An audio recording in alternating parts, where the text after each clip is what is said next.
Hello and welcome to the Biokinetic K9. We are live. I hope you're all doing well. It is raining over here. It's quite chilly, but it's quite warm elsewhere in the world, I'm sure. So what are we talking about today? Some truths that I've learned about K9 sport strength training. These are quite interesting. It's things that I've discovered about myself, about my dog, and with people that I am working with and helping with their dogs. And these truths are super interesting for me because they've helped me so much. So before we get into that, let me just introduce myself. My name is Angela Ahern. I am the founder of the Biokinetic K9. You are most welcome to go and see my page. We do conditioning for fitness and conditioning, dog gym, you could say. And we've got some strength program going with some workshops that'll help you understand why these things are working for you and your dog. So let's get on about canine strength training and the things that I've discovered. Number one is the journey. So, like people say, it's not the destination, it's the journey, etc., etc. Well, yes, that is. But more than that is that the journey is longer than you think or even hope for. It is an ongoing process. Annika, hello, welcome. So the journey is longer than you think. A lot of people say, oh, what can I do to get my dog's rear end stronger? How can I strengthen my dog's core? How can I strengthen whatever the case may be? And it's not that simple. It's such a huge answer. And the people that are doing the course, they now know and understand it's not just about doing an exercise. And many people, when they start on their journey, they are like, they want to do everything all at once. And why I say this is because I was one of those people. It's like, oh, here's the exercises. Let me try this. Let me try that with my dog. And you're trying out all of these things with your dog. It's like, oh, so exciting. But it's not that, because if you're trying out everything with your dog, you just get overwhelmed because each exercise is particular. Each exercise tells a story about your dog. So if you think of that, each exercise is particular and tells a story about your dog. The journey is longer than you think. It's not about, oh, let me do this quickly. We'll get this done in a month and I'm set. My dog is now strong. We can go. It doesn't work that way. And because when you start out and you're trying all the things, people, you are jumping around. You're not targeting any muscles. You're just doing various things with your dog. And your results are, the best result you're going to get, it's mediocre. Nothing fabulous at all.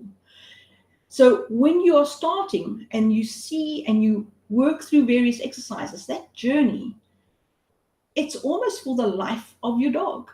You, of course, become more proficient. Your dog becomes more proficient in doing these things, but it's an ongoing process. So when I say the journey is longer than you think, it's always best just to start at the beginning. Start at the beginning, start correct, and move along the road of that journey. Start at your foundation. No dog can do one fantastic exercise to strengthen the triceps of the dog and then you're done. A dog's body is interconnected. They've got 4 legs. They're not like us where everything is plucked on top of one another and we're standing upright. The dogs have got 4 legs. They're there to keep that dog up from crumbling under gravity and to get that dog moving forward with power. That's what everything works together. And when we are working with fixing a certain area of a dog or correcting a certain area, strengthening something about the dog, we are looking at that body in its whole. So when you are starting your journey, which is going to continue, but it's a fantastic journey, have a vision, have a plan, have a program. Know where you can start, know how to go along that program, have that idea, that path put out for you. If you don't have that program, you are really lost. You go out there and, oh, you're going to do a few exercises like this, that, and other, and you're not sure what you're working, why you're working it, and why you are working it in a particular way. And you don't get the value that you're supposed to get out of your strength training for your dog. It's the same when people say, oh, just go run your dog. You're just making your dog a little bit fitter. Are you making them stronger? No. When they say, oh, well, I go hike, etc., and my dog can do all of these things. When you're going hiking, is it the same as your agility program, that trial layout? The dog may run over or jump over the odd log here and there without requiring a really sharp, tight turn. You need different muscles for that ability in your sport. So when it comes to strength training, it's targeted, it's particular, it's a journey. Start at the beginning, start at the foundation, have that program, and it's going to be longer than you think. So make sure that you really enjoy your journey. And then as you're going on this journey, people will say, oh, wow, I did this program and everything else, and we finished it, and this is excellent. But you never arrive at the end. When your dog knows an exercise, it doesn't mean like, that's it, I'm done, I've arrived. Awesome. It's the same as when you go through your IGP and you've reached IGP 3. Wow, you haven't just arrived. Now you start to tweak and you do things. Angie, hello, welcome. So now you start to tweak on your IGP and you look at things, and you'll see the holes in your training if you skipped any of the foundation work. The same thing happens in your strength training. You will see holes in your dog's ability and strength and compensations and weaknesses if you skip certain areas in your foundation work of strength training. So when it comes to strength training program, it is a process. You're working with body tissue. And the body tissue is the bones, the muscles, the tendons, the sinews, and the brain and the neurons that all connect. You're working with all of those things. And it's a process as the body tissues start to meld and become stronger and intertwine and become bigger and thicker and stronger and work with more power. This doesn't just happen. You never just arrive, oh, my dog can be X and this is what he does now. Because even if your dog does the perfect movement in an exercise, it's not that that's it. It's now that you have to maintain it. It's like if we go to gym and we reach our target weight, you haven't arrived. You've got to a point, to a goal, but now you have to maintain. And now you have to continue maintaining the body to keep the body working. The same thing happens with the dog. So when it comes to strength training, you never arrive and you're done. You're always working with your dog, working for attaining that little bit of progress, a little bit of maintenance, a little bit of extra, not perfection, but extra excellence in a movement. And you can see when a dog knows how to do a movement. I've seen the dogs on my program, and I went cold just, it was 2 days ago, with somebody, the dog did, it was picture perfect, the movement. And even I was like, wow, just wow. And when the dog does something that picture perfect, you see exactly how those muscles are working, exactly how they're working, and how they're working in unison to get the body to do something. And it is, oh my word, it's wonderful to see. Just for me, it's wonderful to see. So you never arrive. It's always a process. It takes you back to that journey. It's longer than you think. And it's longer than what you ever hoped it would ever be. So you never arrive. It's always a process. So your process, you have to start at the right point. Start at the beginning. If you don't start at the beginning, you will fail along your process. You have to start right. You improve and you progress and maintain when you start correctly, because then you've got something to build on. If you've got solid foundations, you've got a solid structure. If you don't have good foundations, that structure at the top, as soon as you progress, you will be hindered and it crumbles.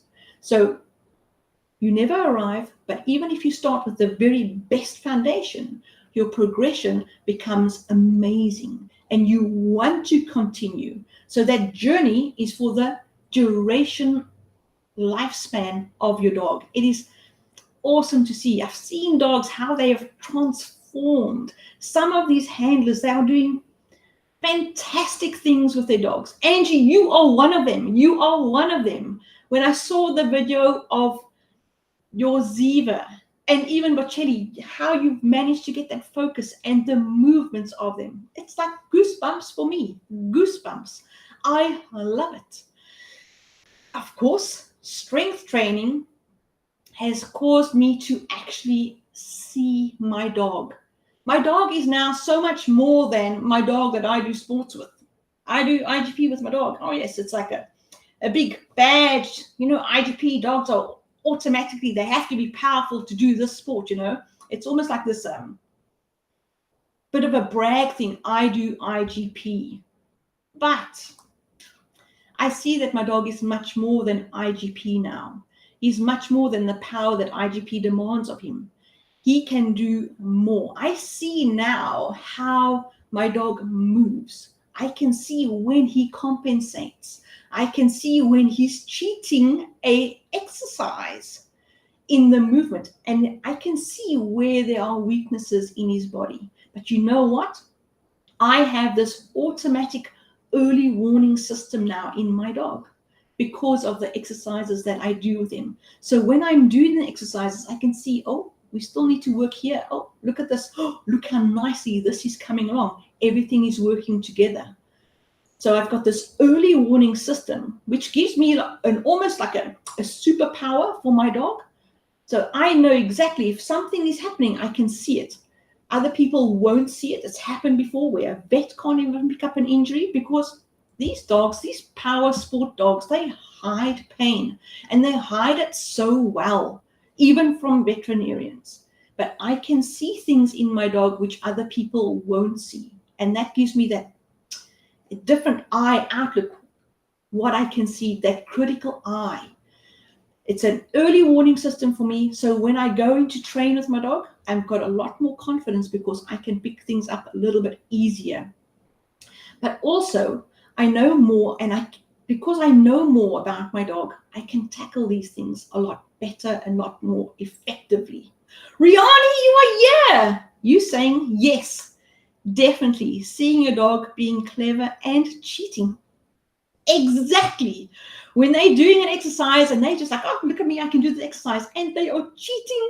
And you're going, oh, look at you. But then you watch them and you go, you are not working the muscle I'm asking you to work because their body's at a different angle and it can just be this much. But we can pick it up and then we help them to engage the muscle they are avoiding to use. And we make their muscles a little bit stronger and we bring their body into balance again.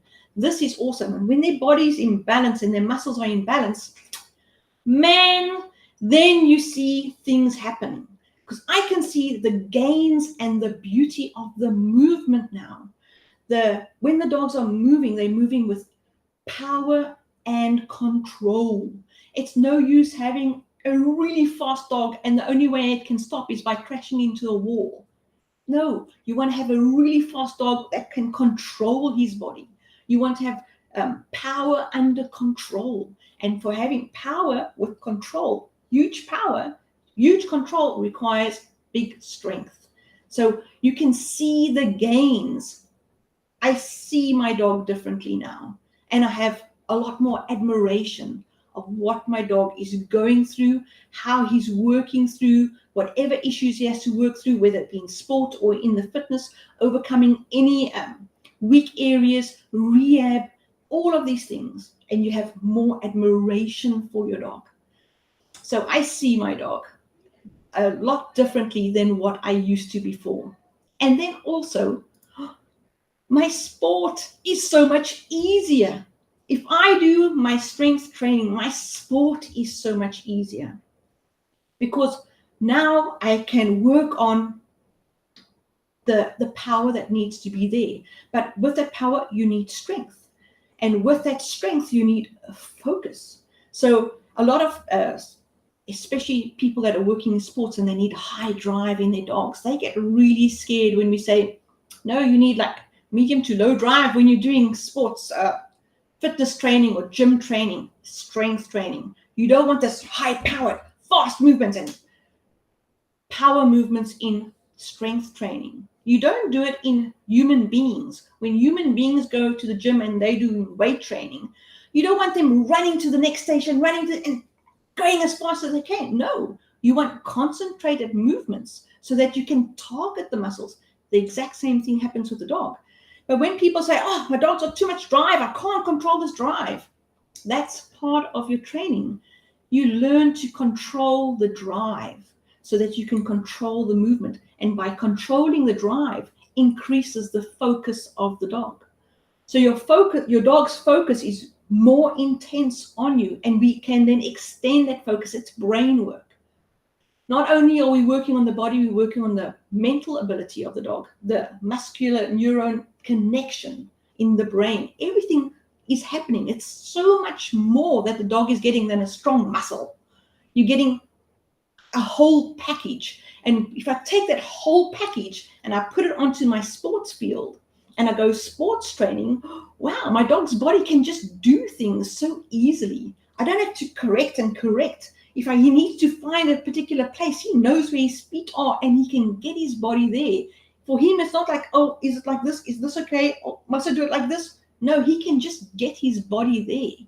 He knows what he needs to do with his body to get to a certain point. And that makes my sports training easier, a lot less, there's a lot less conflict and a lot less corrections and making things right and working the dog's body so that they can get it right because they can work their body themselves. So my sports training becomes easier and it becomes much more pleasurable to do. So if you enjoyed your IGP training before, you're going to enjoy it much more now. And there's less going out to fix things. There's less things to fix in sports training. When it comes to the agility dogs, they know how to turn tight, left, right. They know how to work through the weave bars. They know how to use their body because we've practiced these things in a controlled environment with focus. Rihanna, you saying, yes, you learn so much about your dog in their sport and all they need to be the best they can be. What you said. Absolutely. So for me, strength training, where people are going, oh, but slowing your dog down, oh no, I need that power, that drive. No, it's not about slowing your dog down. It's about focusing the drive so that they can concentrate on the body. So there's a huge component of extra focus and working through things and working through their body, even though their body and their muscles are getting tired, their muscles are burning, because it's exactly like strength training. If you go to the gym and you're working and you're going to go onto a heavier weight now and you're going to work strong bicep curls.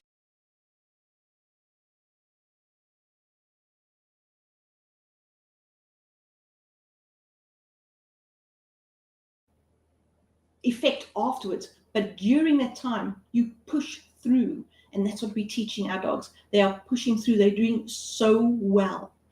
So my sport has become a lot easier to train. And for me, it all started with just curiosity. Yes, there was an injury. My dog had an injury. I didn't know what to do. I was scared to go back onto the field, but I wanted to go back on the field. And how did I do it? I was curious.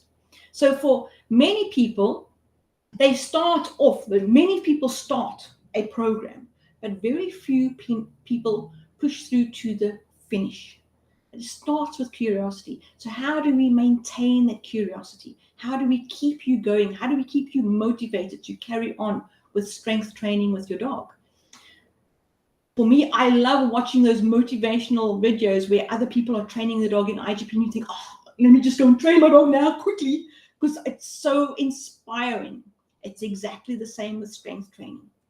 So there's no quick fix to strength training because, like I said, we're working with body tissues. When we train, we are breaking down muscle fibers. Those muscle fibers have to grow back and they grow back stronger, but we have to give them the opportunity to grow back and heal. That takes time. It takes an absolute break. Your dog only gets stronger when it's resting, not while you are training it. So there's no quick fix to strength because it's a process. It's a journey. And you're seeing your dog's body perform. You're seeing it clearer every day. And that precision and ease makes me more curious for conditioning the dog. With the two dogs that I'm conditioning, the one is the movements are really good. The other one is getting through a muscle compensation or weak area. And you can see the difference in the movements. So when I see the one dog is doing, wow, the movements looks like she's just breathing. The other dog, he's working so hard to get there, and I'm inspired by his efforts. So everything starts off with curiosity, but you need to maintain that curiosity and grow it and become motivated. And that's where in our program, we have a group where we encourage people to post their videos and to see how the dogs are doing. That's why I'm talking about, I saw these people's dogs and I was, wow, blown away by what they've achieved. So the truths about strength training, yes, it's a journey. The journey is longer than what you think, and it's longer than what you ever hope for, but it's well worth it because you never really arrive. Even if you get to that pinnacle of where you think you need to be with your dog, there's always that little bit extra, always. There's always something you can do. You've never completed everything. And if you think you've completed everything, you have to maintain it. So it's something that you do all the time with your dog, and it's such a huge bond with the dog. It's worth it. You're always there. You're always busy with your dog, and you get to see your dog, and you get to see the awesomeness of your dog. You've got that special early warning system with your dog that other people don't have because they don't see your dog how you see your dog. And you can take that vision and seeing what you see and learning from the movements of your dog, you can see other people's dogs. And you can look at those dogs and you think, oh, if you just strengthened up that area of your dog would be so much better off. Also, you see things completely different. And my sport is so much easier. It's a pleasure to do. You want to do your sport. Your dog can do it easier. It's a pleasure for your dog to do. There's less conflict. There's more control. There's more power. Everything is something that you want when you do sport. In any case, your dog is faster. Your dog has more control. Your dog has precision in movement. And it's a joy to see. Instead of going training every single day, you don't jump a dog every day to think it's going to jump better. No, you make the dog strong enough to jump, and then the jump will be better. That's how it is. To just jump a dog that is not strong, you're just going to have a whole lot of not strong jumps, and the jumps are going to be, oh, that's great. The dog's going to learn how to compensate. He's not going to have the power because you're not working on the muscles that are targeted in jumping. The dog learns to compensate and adjust the body, and you are heading towards an injury. So rather just make the dog strong so that he knows how to jump better. So your sport becomes much easier and your performances are all that much better. So, of course, it starts with curiosity, and you can keep that curiosity going just by watching your dog, by videoing your dog, and being in a great community. I tell you, it really helps me. My community inspires me to train my dog. So we have all of these things. We've got our strength program. It is opening up again in July. So head on over to our website, get onto the early warning system or early sign-up system.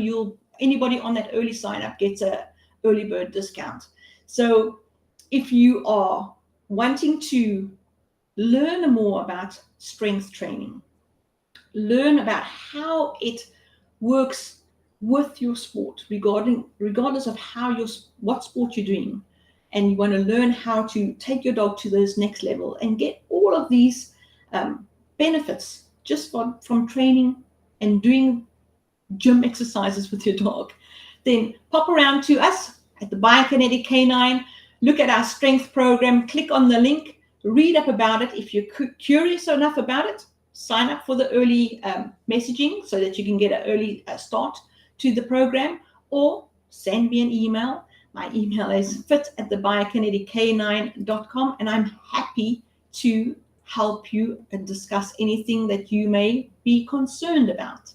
So I hope you've enjoyed today's chat about the truths that I've seen from doing strength training with my own dogs and with the people that I'm working with. The results are awesome. The people that are working their dogs are awesome. I love them. They're doing so well. So I'm going to say, have an awesome weekend. Rihanna, you saying, are you enjoying the community too? Awesome. It's a safe place. You can post everything you want there. It's just us. So have a very awesome weekend. Have a good training session. Have a good gym session for those that are doing gym work with your dog. And I will see you again next time. Let me put up my details before I go here. There we go. So I will see you next time. Cheers, everybody.